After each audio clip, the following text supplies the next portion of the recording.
సాధారణంగా మనం ఎమ్మెల్యేలు, ఎంపీలు, మంత్రులని ఖరీదైన దుస్తులు, ఖరీదైన వాహనాలు, భారీ బంగ్లాలు, అధికంగా సెక్యూరిటీ మనము చూస్తుంటాము. కానీ దీనికి భిన్నంగా రబ్బర్ చెప్పులు, సాధారణ దుస్తులు వేసుకుని రోజు ఆటోలో అసెంబ్లీకి వస్తున్నారు ఓ ప్రజాప్రతినిధి. సాధారణ వ్యక్తిగా ఎటువంటి హంగు ఆర్భాటం లేకుండా అసెంబ్లీకి వస్తున్నారు. బీహార్కి చెందిన సహర్సా జిల్లా మహిసి నియోజకవర్గం నుండి ఆర్జేడీ తరపున విజయం సాధించిన గౌతమ్ కృష్ణ ఆయన స్వస్థలము మాదేపుర జిల్లాలో సహబాద్ గోదియా గ్రామం. ఆయన ఓ నిరుపేద రైతు కుటుంబంలో పుట్టారు. పాట్నా యూనివర్సిటీ నుంచి పొలిటికల్ సైన్స్ లో పీజీ గోల్డ్ మెడల్ సాధించారు. అదే విధంగా బ్లాక్ డెవలప్మెంట్ ఆఫీసర్ గా కెరీర్ ప్రారంభించిన గౌతమ్ ఉద్యోగానికి రాజీనామా చేసి అన్నా హజారే అవినీతి వ్యతిరేక ఉద్యమ ప్రభావంతో రాజకీయాలకు వచ్చారు. ఢిల్లీలో సివిల్స్ కు సిద్ధమవుతున్న సమయంలో హజారే ఉద్యమంలో తన స్నేహితుడు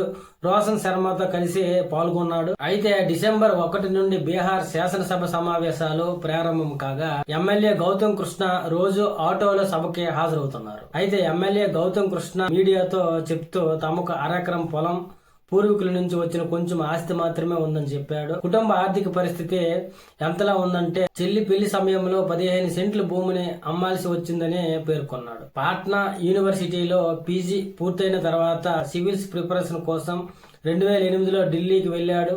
అయితే 2013 బీహార్ పబ్లిక్ సర్వీస్ కమిషన్ పరీక్షల్లో ఉత్తీర్ణత సాధించడంతో సహర్సా జిల్లాలో నౌహట్టా బ్లాక్ అధికారిగా నియమితమయ్యాడు. కానీ 14 నెలల్లో ఉద్యోగానికి రాజీనామా చేశాడు. అదేవిధంగా పట్నాకు చెందిన అమ్మాయిని 2014లో గౌతమ్ కులాంతర వివాహం చేసుకున్నాడు. ఉద్యోగానికి రాజీనామా చేయాలనే ఆయన నిర్ణయాన్ని తండ్రి వ్యతిరేకించిన భార్య మాత్రం మద్దతుగా నిలిచింది. అయితే రాజకీయాలు చాలా క్లిష్టమైనవని, నా ఉద్యోగానికి రాజీనామా చేసినంత వరకు ఏ పార్టీలో చేరాలని నిర్ణయించుకోలేదని ఆయన అన్నారు.